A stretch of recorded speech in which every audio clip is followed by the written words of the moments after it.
March 10th, 1972. The jungle on Guam breathed with its own life. Thick and humid, Sergeant Shoichi Yokoi crouched in the darkness of his cave near the Talofofo River, listening, always listening. For 28 years, listening had kept him alive. He was 56 years old now. His body was lean, hardened by decades of deprivation, his muscles like wire beneath sun-darkened skin. His hair had turned grey. His hands, calloused and scarred, moved with practiced efficiency. He wore clothes fashioned from pago tree bark, beaten into rough fabric. His tools were primitive: sharpened stones, carved wood, scavenged wire.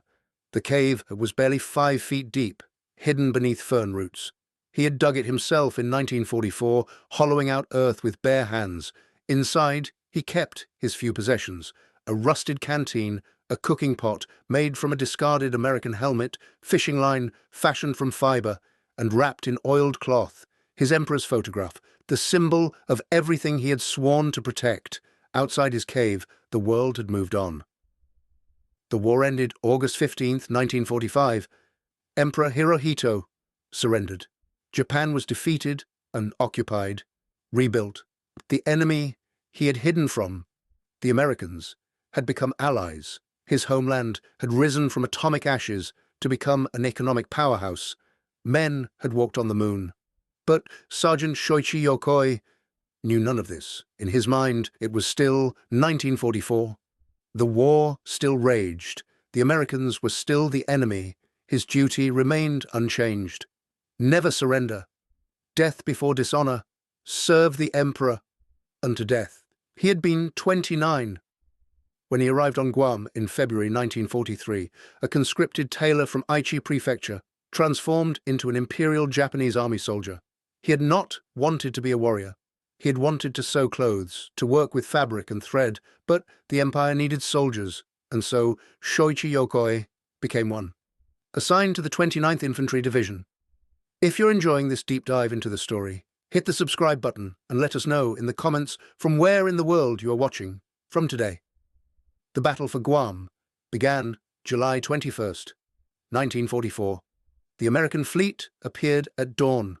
More ships than Yokoi thought existed. Then came the bombardment. For 13 days, naval guns pounded the island. The earth shook continuously. Trees exploded. Concrete bunkers collapsed. Men were buried alive or vaporized. Over 6,000 tons of shells were fired before a single Marine landed. When the Marines came ashore at Asan and Agat, they faced fierce, suicidal resistance. The Americans had more men, more weapons, air superiority, endless supplies stretching back to Pearl Harbor. The Japanese had courage, discipline, and the knowledge that there would be no reinforcement. By August 10th, organized resistance collapsed, but thousands of Japanese soldiers retreated into the jungle rather than surrender. They became ghosts. Yokoi was one of them. He and 9 others fled into the jungle near the Talofofo River. They had a plan: hide and wait for the Japanese military to return. Days became weeks, weeks became months, months became years. The counteroffensive never came. The group shrunk. One died of disease, his body ravaged by dysentery. Another was killed when he ventured too close to an American patrol.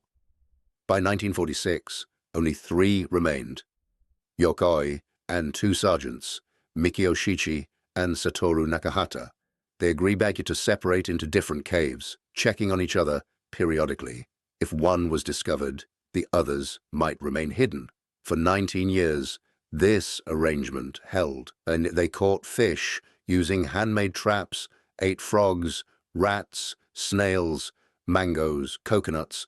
They moved through the jungle without leaving traces, avoiding trails where locals and American servicemen occasionally passed. In 1964, 20 years after the battle, Yokoi found his companion's cave abandoned, cold, empty. Shichi and Nakahata had vanished. He was alone. For 8 more years, Sergeant Shoichi Yokoi lived in complete isolation, frozen in 1944 while the world transformed.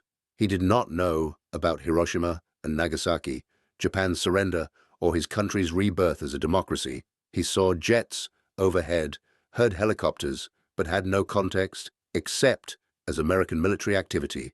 The war, in his mind, continued. The jungle became his universe. He knew every tree, stream, and animal track within 2 miles. He knew where coconuts fell in September, where the river flooded during typhoons, where wild boar drank at dawn. He learned to predict rain by bird behavior, find water by watching insects, treat illnesses with jungle plants, whose properties he discovered through painful trial and error. He became a ghost story. Local Chamorro people occasionally glimpsed him, a thin figure disappearing into undergrowth. Children dared each other to venture near the Talofofo River, where they said a Japanese soldier still hid. American servicemen heard the stories, but dismissed them. The war had been over 25 years. No one could survive that long alone. But Shoichi Yokoi was real. He survived because survival was his duty, his mission. Every day alive was another day. He had not failed the emperor. Every day hidden was another day. He had not surrendered. The shame of capture, the disgrace he had been taught to fear more than death itself, drove him forward. Even when his body screamed for rest, his heroism was not traditional valor. It was the quiet, desperate heroism of endurance, of waking each morning in a damp cave with hunger gnawing at his belly and choosing to go on, of fashioning clothes from tree bark when his uniform rotted away, of treating infected wounds with river water and hope because he had no medicine, of talking to himself to remember how to speak, reciting his name, rank, and serial number so he would not forget who he was. 1972, the world was closing in. Roads had been paved through former wilderness, housing developments encroached on the jungle's edge. On January 24th, 2 local men, Jesus Dueñas and Manuel de Gracia, were checking fish traps in the Talofofo River. One trap had been disturbed by human hands, carefully opened, fish removed, then resealed. They staked out the area. On February 8th, they found fresh footprints in the mud, small, human, unshod, leading into dense undergrowth. They followed carefully. They found Yokoi checking the trap. He tried to flee, but his aging body, slowed by decades of malnutrition, betrayed him. They called out in Japanese, "Nihonjin! Japanese! Don't run! We won't hurt you!" Yokoi, cornered and exhausted, stopped running. After 28 years, his war was over. He collapsed on the jungle floor, trembling with the sudden, overwhelming realization that his long war had finally ended. He looked up at the 2 men and said in Japanese, his voice hoarse from disuse, "I am ashamed that I have survived. It was a very shameful thing that I have returned alive." This was not false modesty. It was the sincere belief of a man taught that death was preferable to surrender, that survival meant failure. He had endured 28 years of hell to avoid the shame of capture, and now, captured, the shame he had tried desperately to escape had finally found him. The 2 men treated him gently, offering water and food, speaking in soothing tones despite the language barrier. They helped him walk, supporting his weight as they guided him out of the jungle toward civilization. Word spread quickly. By evening, American military authorities were contacted. By morning, international media descended. The story was too remarkable. A Japanese soldier who had hidden 28 years, living in a cave, surviving on rats and fish, believing the war continued. American military personnel on Guam, Marines from the 3rd Marine Division, understood combat, understood what it meant to be a soldier far from home. They understood that Shoichi Yokoi, regardless of which army he had served, was a fellow human being who had suffered tremendously. The decision was made quickly. Yokoi would not be treated as a prisoner of war. The war was long over. He would be treated with dignity, given medical care, and returned home to Japan. When Yokoi arrived at the U.S. Naval Hospital on Guam on February 8th, he weighed 92 pounds. His body was a catalogue of deprivation. His teeth were rotting, many already fallen out. His skin was covered in scars from infected wounds and parasites. He had intestinal parasites. His muscles had atrophied. He suffered from severe malnutrition, anemia, and multiple vitamin deficiencies. But perhaps more concerning was his mental state. Yokoi was psychologically trapped in 1944 when American doctors and interpreters explained that the war had ended 27 years earlier, that Japan had surrendered, that Emperor Hirohito himself had announced the surrender, and Japan and the United States were now allies. He could not process it. It contradicted everything he knew. The military assigned Japanese-American interpreter Richard Ogasawara to work with Yokoi. Ogasawara's job was to bridge not just the language gap, but the temporal gap, to somehow convey to this man that he had outlived his war, that his sacrifice, while extraordinary, was no longer necessary. It was one of the most difficult assignments of his career. How do you tell a man that everything he suffered was, in a sense, for nothing? Ogasawara approached it carefully, showing Yokoi newspapers and magazines, photographs of modern Japan. Yokoi stared at images of Tokyo with its skyscrapers and neon lights, at pictures of Japanese cars being exported to America, at photographs of Emperor Hirohito visiting with American presidents. He saw these things but could not fully comprehend them. The cognitive dissonance was too great. The Marines assigned to guard and assist Yokoi took a different approach. They did not try to explain history or politics. They simply treated him with kindness. They brought food carefully selected for his damaged digestive system. They helped him bathe, giving him his first proper bath in 28 years. They gave him clean clothes. One Marine, Corporal James Wilson from Arkansas, took particular interest. Wilson was 22, a Vietnam veteran who had returned from combat 6 months earlier. He recognized something in Yokoi's eyes, the 1,000-yard stare of a man who had seen too much, endured too much, survived when survival seemed impossible. Wilson began visiting Yokoi daily, sitting with him even when they could not communicate verbally. He brought small gifts, fresh fruit, a comb, a bar of soap. Through Ogasawara, Wilson learned about Yokoi's background, that he had been a tailor before the war, that he had a family in Japan, that he loved working with fabric and thread, that becoming a soldier had never been his choice. Wilson shared his own story, that he had grown up on a farm, been drafted and sent to Vietnam, had seen friends die and come home changed. Two soldiers from opposite sides, from different wars, finding common ground in their shared experience of surviving combat and its aftermath. If you find this story engaging, please take a moment to subscribe and enable notifications. It helps us continue producing in-depth content like this. As Yokoi's physical health slowly improved, the US military and Japanese government coordinated his repatriation. The Japanese government initially did not know how to respond. He was an embarrassment in some ways, a reminder of Japan's militant past, but he was also a Japanese citizen who needed help, and public sentiment quickly turned sympathetic. Arrangements were made for Yokoi to return to Japan on February 2nd, 1972, just 2 weeks after his discovery. Several Marines, including Corporal Wilson, would escort him, ensuring his comfort during an overwhelming re-entry into a world he no longer recognized. Before leaving Guam, Yokoi requested to return to his cave one last time to retrieve his belongings. On January 31st, a small group consisting of Yokoi, Ogasawara, Wilson, and several Marines made the trek into the jungle. The cave was exactly as described. Barely 5 feet deep, its entrance camouflaged so expertly that even standing nearby, it was almost impossible to see. The Marines marveled at the craftsmanship. Inside, they found his possessions laid out with meticulous care. The Emperor's photograph, wrapped in oilcloth, his fishing tools, his cooking pot, his homemade clothing, his sharpening stones, everything carefully arranged, everything serving a purpose. Wilson later told reporters that standing in that cave, seeing how this man had lived for 28 years, was one of the most humbling experiences of his life.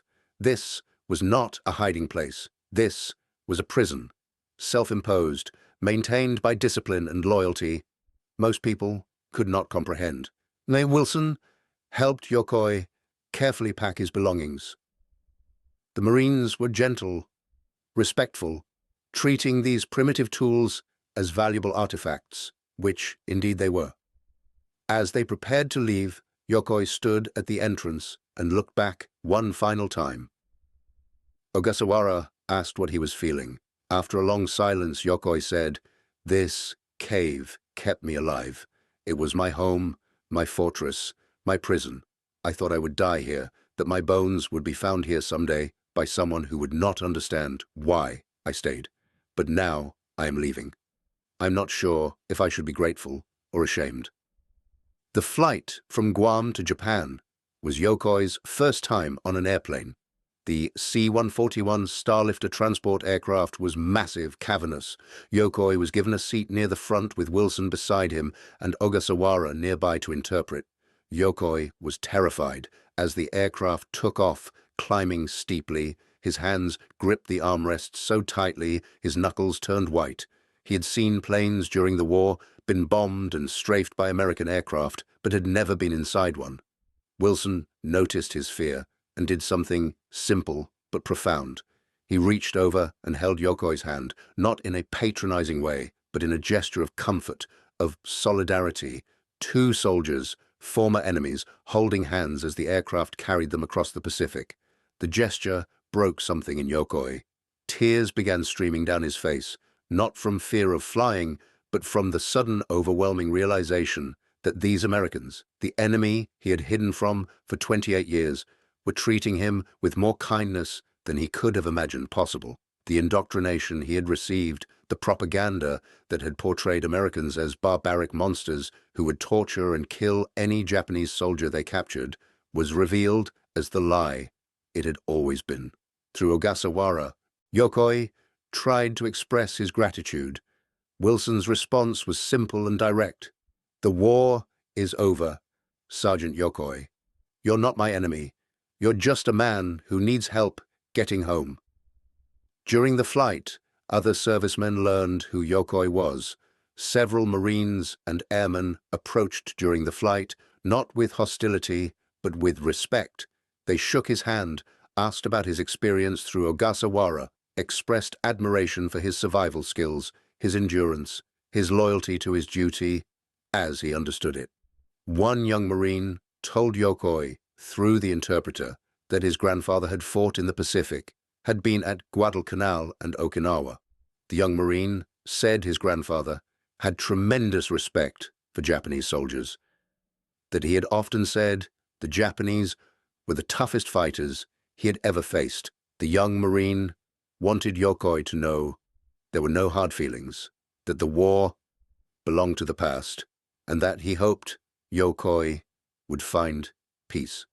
Yokoi was overwhelmed. For 28 years, he had carried the weight of being a Japanese soldier, of serving the emperor, of never surrendering. It had defined every moment of his existence. And now, on this aircraft, surrounded by American servicemen who should by all rights be his enemies, he was being treated not as a defeated foe, but as a fellow soldier who had done his duty. The aircraft began its descent into Yokota Air Base, near Tokyo. As they dropped below the clouds, Yokoi pressed his face to the window and saw Japan for the first time in 29 years. The sight stopped his breath. Below him stretched Tokyo, but not the Tokyo he remembered. The city he had left in 1943 had been a sprawling collection of wooden buildings, temples, narrow streets. What he saw now was unrecognizable. Skyscrapers pierced the sky. Highways snaked through the urban landscape in complex interchanges. This was not the Japan he had fought for. The aircraft touched down, and waiting on the runway was a media contingent of over 300 journalists, photographers, and television crews. The story of the soldier who had hidden for 28 years had captured the world's imagination. As the aircraft's rear ramp lowered, Yokoi stood at the top, flanked by Wilson and the Marines. He was wearing a simple Japanese kimono, his first traditional Japanese clothing in nearly 3 decades. His hair had been cut and cleaned. His face, though still gaunt, looked healthier than 2 weeks earlier. But his eyes carried the uncertainty of a man stepping into a world he did not understand. The cameras erupted in a frenzy of clicking shutters and flashing bulbs. Yokoi descended slowly, carefully, his legs still weak. At the bottom waited Japanese government officials and, most importantly, his family. His brother, whom he had not seen since 1943, stood weeping openly. His elderly mother, now 82, sat in a wheelchair, her hands trembling as she reached toward the son she had presumed. Dead, Yokoi approached his mother and dropped to his knees, bowing deeply in the traditional gesture of respect and apology. When he raised his head, tears streamed down his face. His first words to her would become one of the most famous quotes in Japanese post-war history. "I am sorry, I am ashamed that I have returned alive. I have failed you and the emperor." The statement shocked many in the crowd. Here was a man who had endured 28 years of unimaginable hardship, apologizing for surviving. It revealed the depth of psychological conditioning that Imperial Japanese soldiers had received, the belief that death was preferable to surrender, that survival meant shame. But his mother's response was immediate and powerful. She reached out, took his face in her aged hands, and said, "You have not failed. You are alive. You have come home. That is all that matters." Wilson and the other Marines stood back, watching the reunion with quiet respect. Their mission was complete. But before they departed, Yokoi turned to Wilson and, through Ogasawara, expressed his gratitude. He bowed deeply to Wilson, then extended his hand for a handshake, bridging both cultures. Wilson shook his hand firmly. "Sergeant Yokoi, you are one of the toughest men I have ever met. It was an honor to help you get home. I hope you find peace." Yokoi nodded, unable to speak, overcome with emotion. The two men, one American, one Japanese, one 22, one 56, both veterans of different wars, both survivors of combat's psychological toll, embraced briefly. It was a moment captured by dozens of cameras, an image that would appear in newspapers around the world, a photograph of reconciliation, of humanity transcending conflict. The media frenzy surrounding Yokoi's return was unprecedented. He was front-page news in every Japanese newspaper. Television networks broadcast special programs. The Japanese public was fascinated and divided. Some saw him as a hero, a symbol of unwavering loyalty. Others saw him as a tragic figure, a victim of military indoctrination. Still, others saw him as an embarrassment, a reminder of Japan's imperial past they preferred to forget.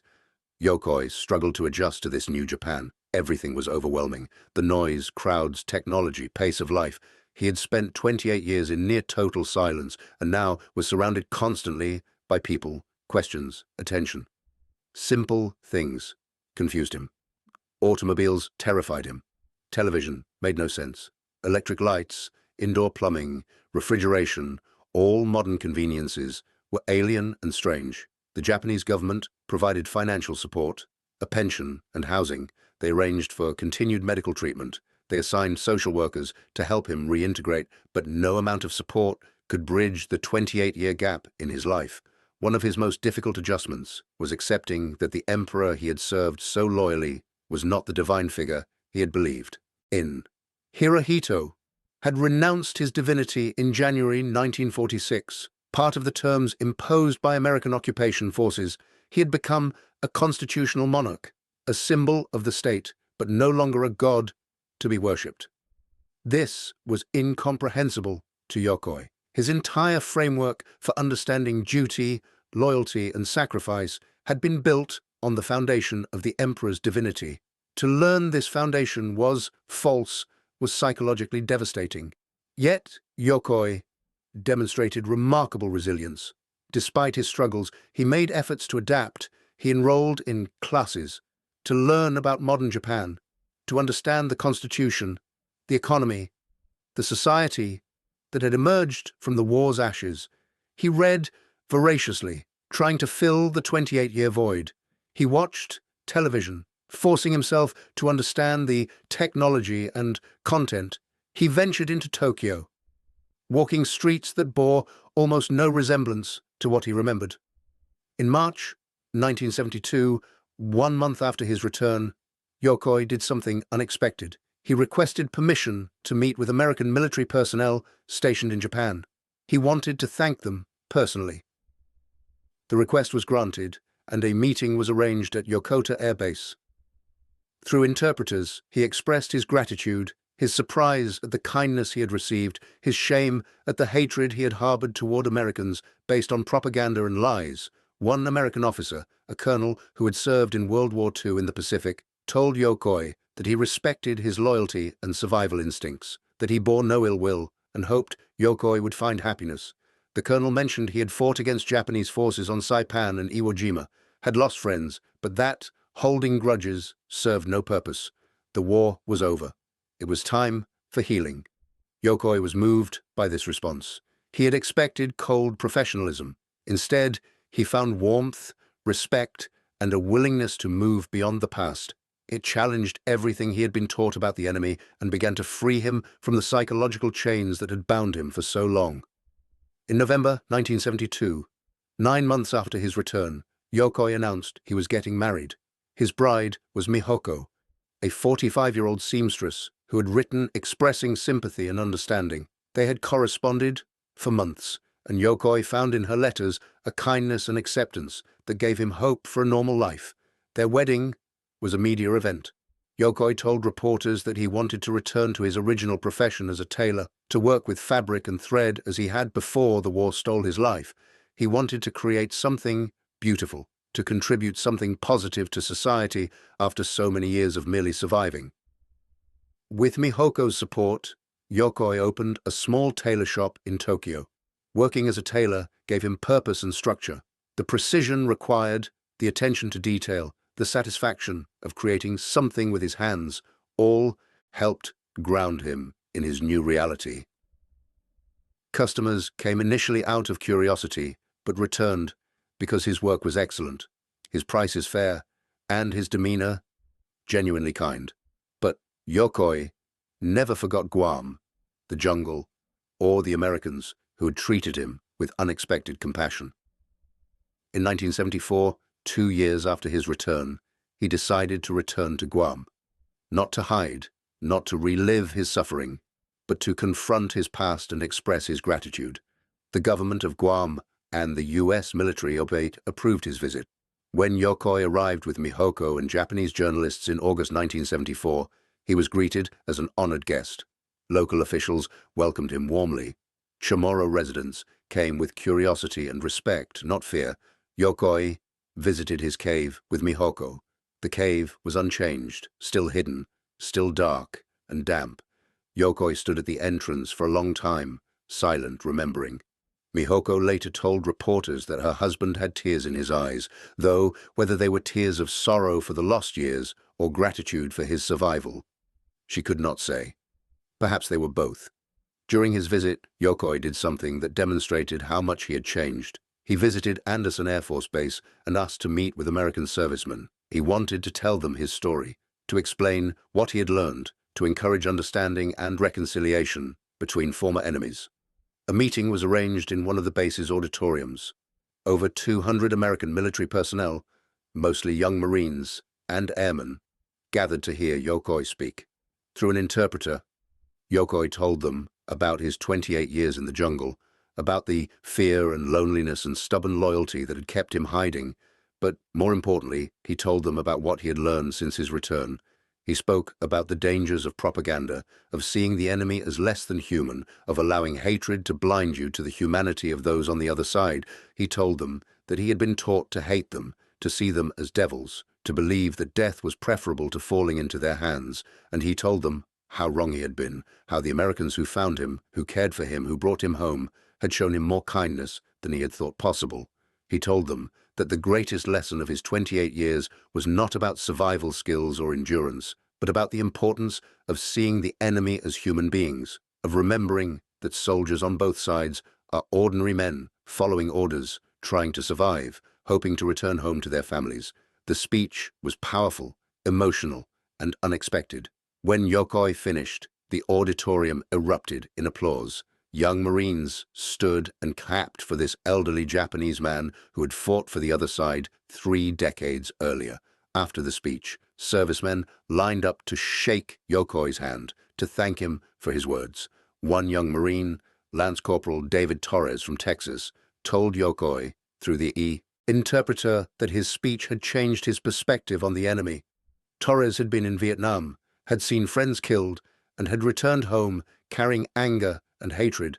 But hearing Yokoi's story, hearing how a former enemy had been treated with compassion by American Marines and had responded with gratitude and growth, had given Torres hope that healing was possible, that the cycle of hatred could be broken. Before leaving Guam, Yokoi planted a tree near the location of his cave, a symbolic gesture representing new life, growth, and the possibility of peace emerging from the ruins of war. He told the assembled journalists and local officials that he hoped the tree would grow strong and tall, that future generations would see it and remember not the war that divided nations, but the compassion that brought them together. When Yokoi returned to Japan, he found that his Guam visit had transformed his public image. Many now saw him as a symbol of reconciliation, a bridge between former enemies, a living example of how understanding could overcome hatred. He received letters from around the world, from veterans of World War II on both sides, from younger people inspired by his story, from educators who wanted to use his experience to teach about the human cost of war and the importance of peace. Yokoi became, somewhat reluctantly, a public figure. He gave speeches at schools and universities, answering questions from students who could barely imagine living in a cave for 28 years. He appeared on television programs discussing reconciliation and the dangers of propaganda.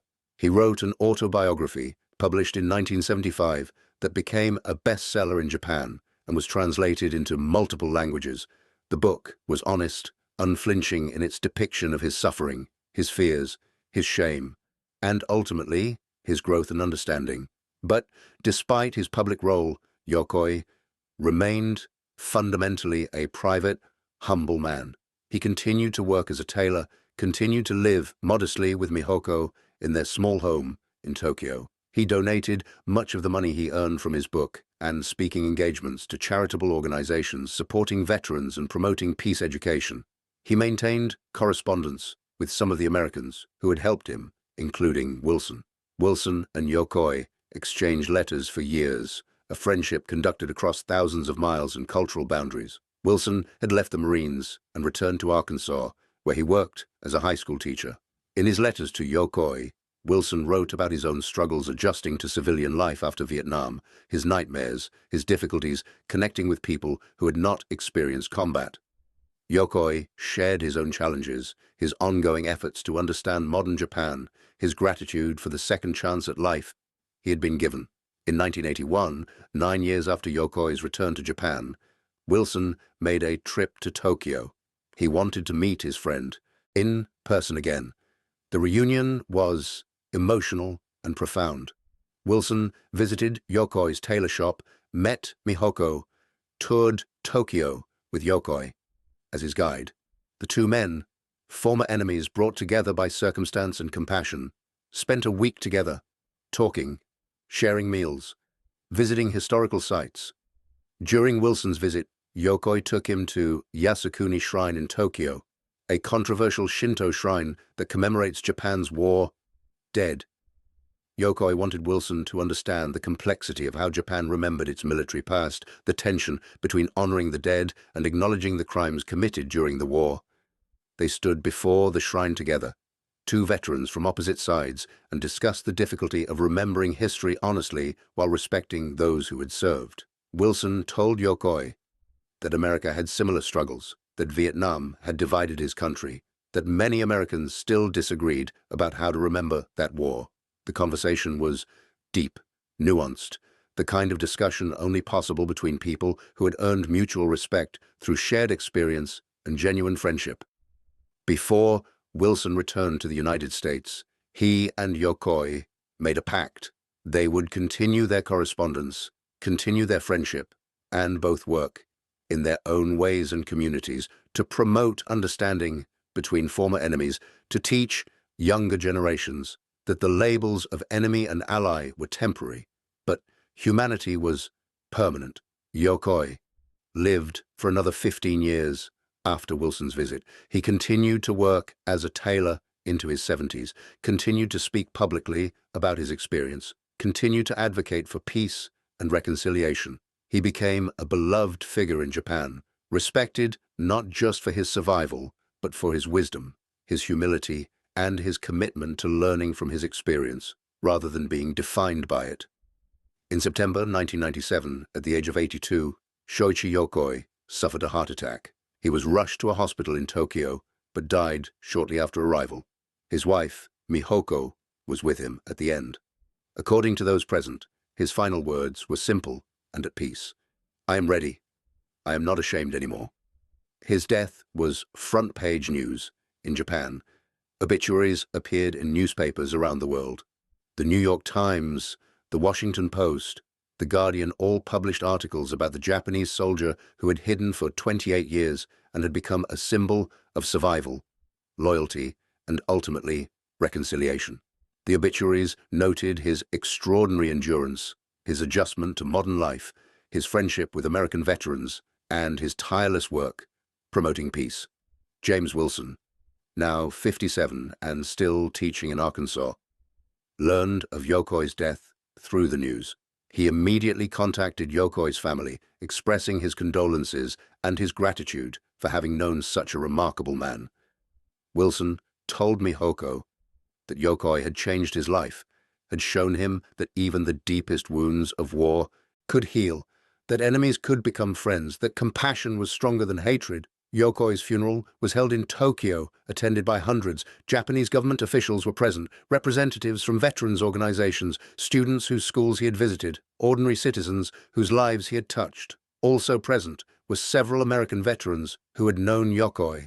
The ceremony was traditional Buddhist, with prayers and incense and the ritual honoring of the deceased.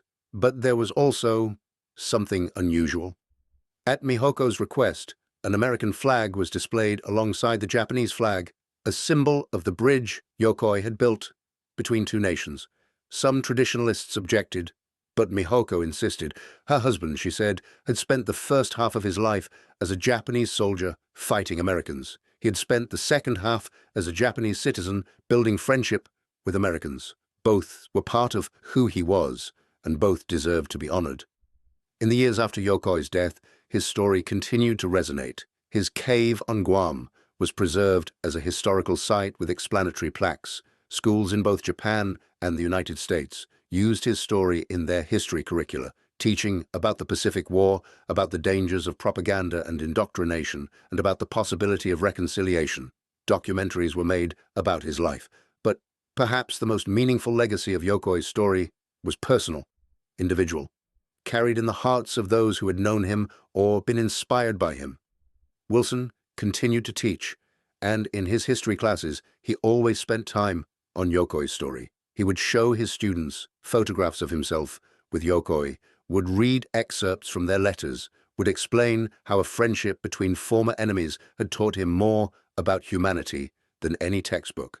Wilson told his students that war was sometimes necessary, that there were causes worth fighting for, but he also told them that the enemy was always human, always someone's son or father or brother, always a person with hopes and fears and dreams. He told them about Yokoi's courage, not just in surviving 28 years in a jungle, but in having the humility to admit he had been wrong, to learn, to change, to build friendships with those he had once hated.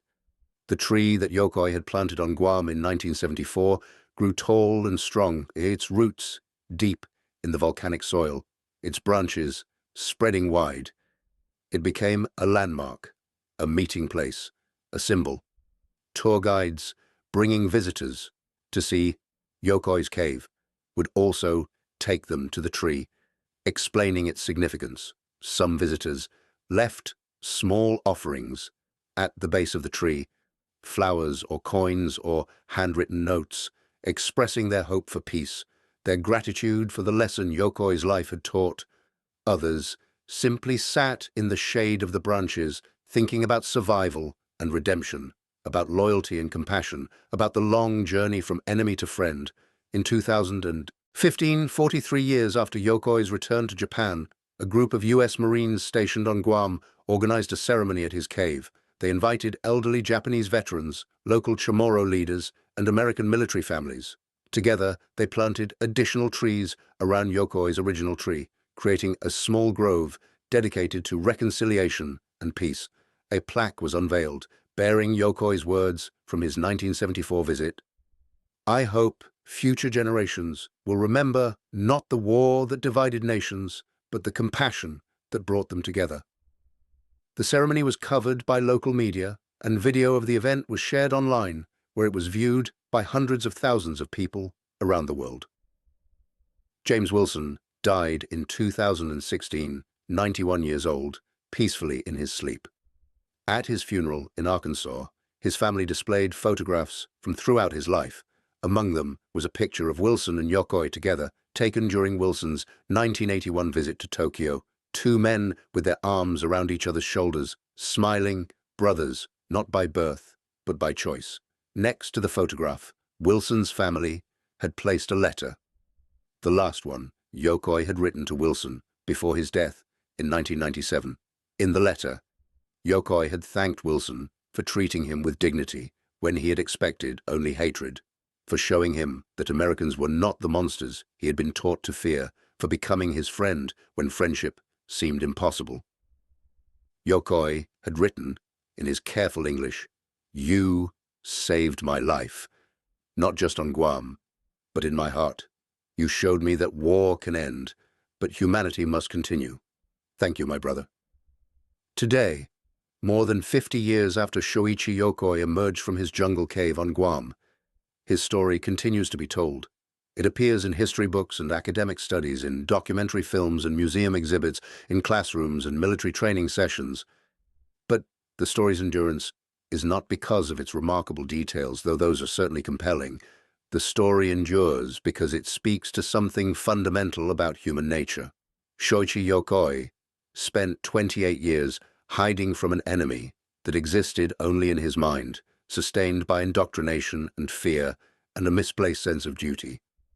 But he spent the last 25 years of his life building bridges, teaching understanding, demonstrating that it is never too late to learn, to grow, to see former enemies as friends. His transformation from isolated soldier to advocate for peace was not easy or simple. It required confronting painful truths, abandoning cherished beliefs, admitting that much of his suffering had been unnecessary. But he did it. He made the choice, day after day, year after year, to embrace a new understanding, to accept kindness from those he had been taught to hate, to offer friendship to those who had every reason to resent him. In doing so, he became more than a survivor. He became a teacher, a bridge builder, a symbol of what is possible when courage is paired with humility and when loyalty to principle is balanced with openness to truth. The American Marines who found him on Guam, who cared for him, who brought him home, they too made a choice. They could have treated him as a curiosity, a prisoner, a remnant of a defeated enemy. Instead, they saw a human being in need, a fellow soldier who had done his duty as he understood it, who deserved compassion and respect. Their choice to treat Yokoi with kindness rather than contempt changed not just his life, but the lives of everyone his story would touch. This is the real victory that emerged from Shoichi Yokoi's 28 years in the jungle. Not that he survived, remarkable though that was, but that his survival led to connection, to friendship, to reconciliation between former enemies. His story proves that the wounds of war, however deep, can heal. That the labels we give each other, enemy and ally, Japanese and American, us and them, are temporary and artificial. That beneath those labels, we're all human beings, capable of terrible cruelty, but also extraordinary compassion. The cave on Guam, where Yokoi lived for 28 years, remains a place of pilgrimage, visited by thousands each year. Some come for the historical significance. Others come seeking inspiration, hoping to understand how one man endured such isolation and emerged not broken but strengthened. Still others come searching for reconciliation of their own, carrying their own wounds from their own conflicts, looking for proof that healing is possible. Standing at the entrance to that small hidden cave, it is hard not to be moved by what Shoichi Yokoi endured within those 5 feet of hollowed earth. But it is even more moving to remember what happened after he emerged. The kindness he was shown, the friendships he built, the peace he found, the wisdom he shared, the lives he touched. His journey from enemy to friend, from isolation to connection, from shame to dignity, is a map that others can follow. A testament to the truth that no divide is too wide to bridge, no hatred too deep to overcome, no past too painful to heal from. All it requires is the courage to see the humanity in the other, the humility to admit when we have been wrong, and the compassion to choose understanding over anger. Sergeant Shoichi Yokoi's war ended in 1945, though he did not know it until 1972. But his greatest battle, the battle to overcome hatred and fear and indoctrination, to build friendship where there had been enmity, to create peace from the ruins of conflict, that battle he won decisively. And in winning it, he left a legacy far greater than any military victory could have achieved. He left proof, living proof, that reconciliation is always possible, that enemies can become brothers, and that compassion is the strongest force in the world. Thank you for watching. For more detailed historical breakdowns, check out the other videos on your screen now, and don't forget to subscribe.